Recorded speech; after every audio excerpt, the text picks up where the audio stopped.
Yeah, I haven't seen many abjurers, although it is one of the cooler schools of magic in 5e. Those spells get used a lot. Mm-hmm. Pretty much every wizard dips into the abjuration spells, especially the low level ones are really good. The school magic itself gives you some nice buffs, so it gives you kind of makes you tanky for a wizard. Indeed. That's for sure. And I mean, if you're talking about wanting a discount on spells to put in your spell book, that seems like a decent way to go.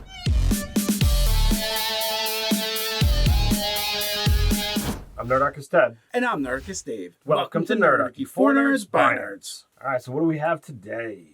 Today we're going to do another spell list video. We did Necromancy a while back where you gave your list, I gave my list of our 5 top spells for that school of magic. So today we're going to do Abjuration. All right, so this one is all about protection magic. I don't know whether we want to go back and forth or whether I read my list, you read your list, but I like this school, and I feel like it's kind of one of those underrated things because most of it is that protection stuff. It's all about like, okay, well, I just want to keep me alive or keep us alive. So like, I feel like a lot of wizards take abjuration, but don't become abjurers. Yeah, I haven't seen many abjurers, although it is one of the cooler schools of magic in 5e. Those spells get used a lot. Mm-hmm. Pretty much every wizard dips into the abjuration spells, especially the low level ones are really good. The school magic itself gives you some nice buffs, so it gives you kind of makes you tanky for a wizard. Indeed. That's for sure. And I mean, if you're talking about wanting a discount on spells to put in your spell book, that seems like a decent way to go. Yeah, so let's go through your list and then we'll go through mine. All right, so I looked through the list and there's a lot of really great spells. So I had to think, well, what spells had the biggest impact on the games that I've been a part of? And the first one that leapt out to me is Banishment. This one, it has changed so many encounters that it's just like, all right, I don't feel like dealing with this. Gone. And when those saving throws fail and that creature just is gone, it's like, well, holy crap. Well, chuck those notes aside. Also, from the other side of the screen as well, when you use them against the players, Mm-hmm. Charisma save, if there's a lot of characters that are not good at those, and it's a great way to shut them down for a while, even if it's just a round or two. Yep. But it does give you a reprieve from the raging barbarian, the fighter, the rogue, all these. So many characters dump charisma. And not many are proficient in the charisma saving throw. So it's like, all right, DC 15, I got to roll a 16 or higher? Oh, crap. Yeah, I mean, it's only your bards, sorcerers, and paladins, and warlocks, I guess, that are typically good at that saving throw. So, yeah, but everybody else is fair game. Yep. All right, so then I had to go with the next impact one, and that's going to be Shield. It's probably the most prevalent spell that I've seen across characters. I've used it to staggering success. My son, when he built his paladin, he's like, all right, I'm just itching to get the 4th level so that I can get Magic Initiate and take Shield because I have to have this for my high AC build. And character in my game that you played and the character in my game that Kurt played, like Shield was just like, nope, I got this. And it stopped countless attacks from hitting. That it's like, all right. And it also shuts down Magic Missile, too. And it shuts down Magic Missile, which doesn't come up as often as just, well, this is going to just negate this attack from hitting, as well as numerous attacks thereafter. I'd be like, oh, does a 23 hit? No. Does a 31 hit? No. Like, these are numbers that I've seen happen. And it's just kind of comes time and time again. So, fantastic spell. It's level 1, easy access for a lot of things. So that's why that was my number 2. Number 3 is going to get into, the spell war of counterspell. And I've seen 4 counterspells dropped on a single spell right there at one round of one encounter. I'm like, dear God, how did this happen? Nothing will suck resources from the table like a counterspell war. Or, you wind up seeing with a lot of streamed games and this and that, how evil is the DM?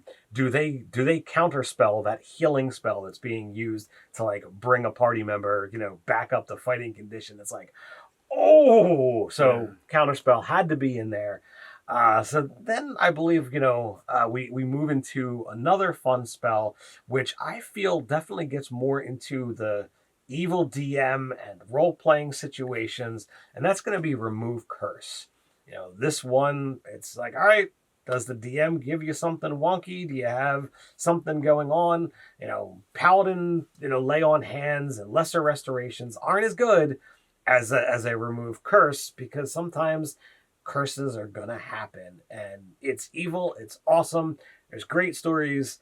So therefore, like, I had to put remove curse on my list just because of the different things that can come about by having access to that spell. Or not come about. I mean, you had it happen in your game, and you're like, my evil wizard's so evil, he set a trap for you guys to win so that you get a bunch of cursed magic items. And we're like, we take a nap, and the caster learns remove curse. Yeah. And it's gone. But I feel like I don't feel like it's a spell that people tend to take, right, or pray for, memorize, put on their list or whatever. But that being said, like, everyone kind of gets access to remove curse, and it stops most cursed magic items. Right. So, that's why I felt it was worth the discussion, because there's a lot that can be done with it. And my final one, it's not a, bright and flashy thing, but mage armor is another one that a lot of low-level wizards take. It lasts 8 hours. It's not concentration. And it's like, oh, you think you're going into combat sometime the next handful of hours? You just pop it on and boom. Today, I mean, it lasts a long time. Right. So you've got your adventuring day. So, like, from lunchtime to nap time, or lunchtime to dinner time, you're good. Yeah, I feel like in previous editions of the game, I feel like we've seen the use of mage armor a lot more. But 5e has a lot of other ways to increase your armor class. Sure. And wizards getting access to some kind of armor or whatever, it's not as prevalent as it used to be, but it's definitely a huge staple of the game.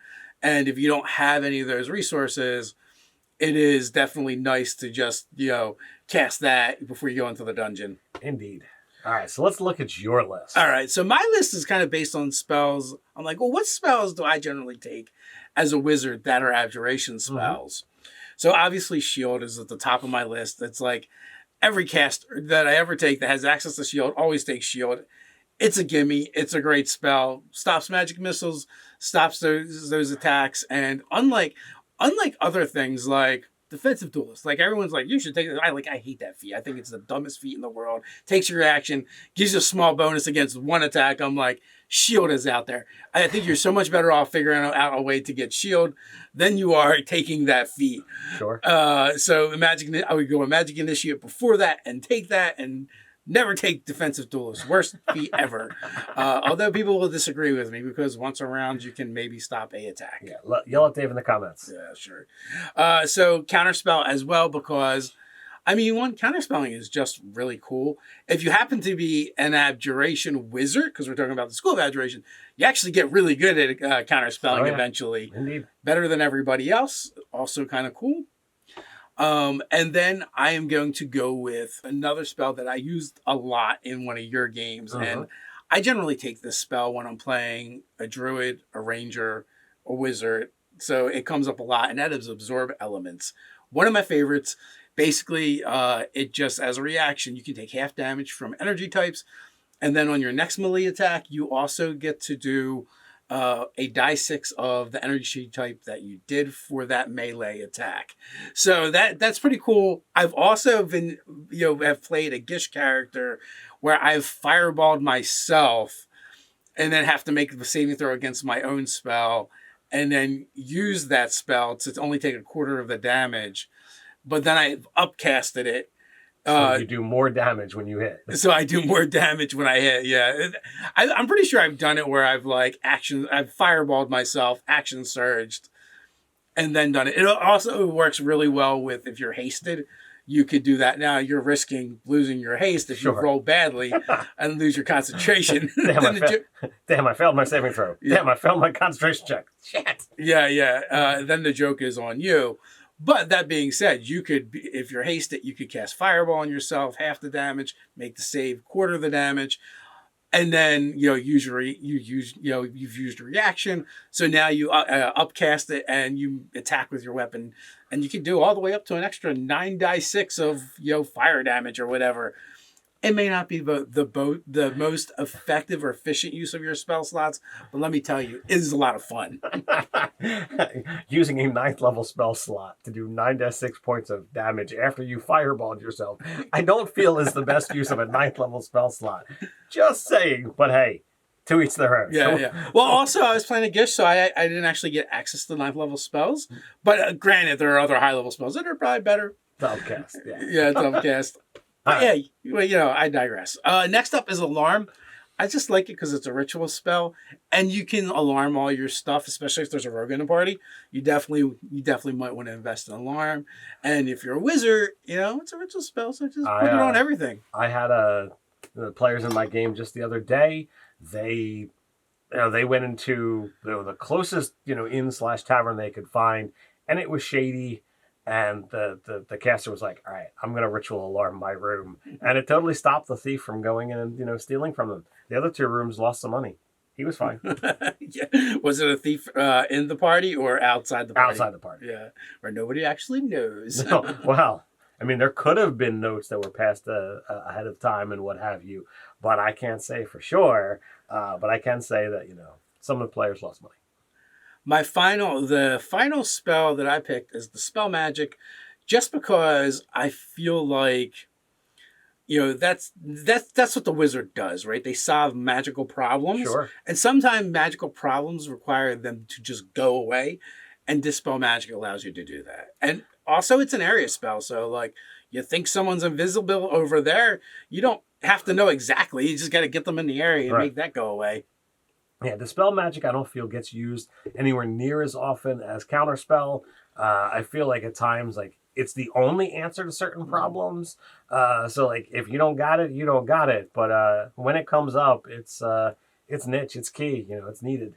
Yeah, and I will say too, the whole thing about the Abjuration School, like with our list, I don't think we went above 4th level. Like there's a lot of really awesome spells that are low level spells. Indeed.